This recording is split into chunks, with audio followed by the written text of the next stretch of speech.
Honor killings are acts of vengeance, usually death, committed by male family members against female family members who are held to have brought dishonor upon the family.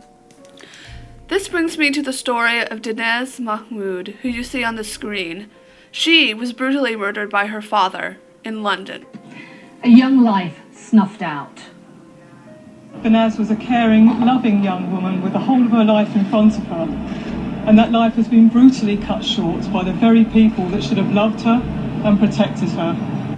A young Kurdish woman in London is the victim of a so-called honor killing. Coming up, the crime her family says she committed that led to her brutal death. Dinez is just one of thousands, according to the UN Population Fund, who have become victims of honor killing. So what did these girls do that got them killed? Let's take a look.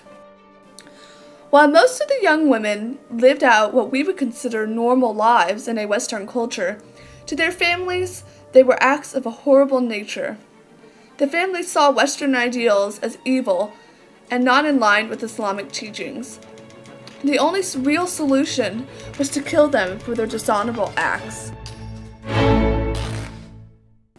Honor killings have been reported all around the world, including the United States, many European countries, and in the Middle East.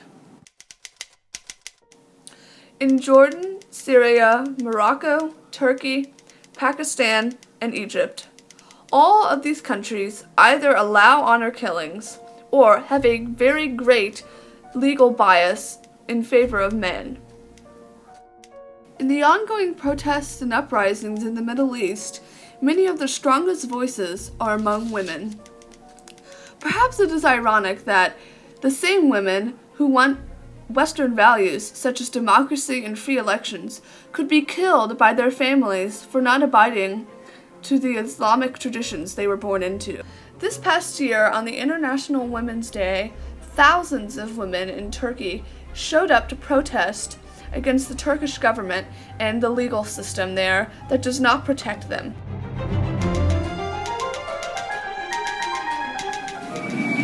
Carrying images of women murdered by family members, Turkish feminist groups marked International Women's Day in the snow outside an Istanbul court. Ayşe Pashala, pictured here, was stabbed to death by her ex-husband 11 times 3 months ago, after a court failed to issue a protection order against him. This is common news in Turkey, according to rights activists. Women ask for protection from the court, but often they don't get it.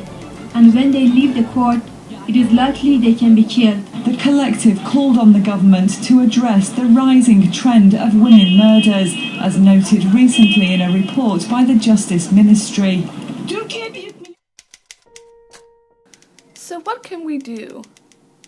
There are many women in the Muslim community that are standing up, but for others, it is too late. They have either already been mutilated or, unfortunately, have been killed. It is up to us to try and help them.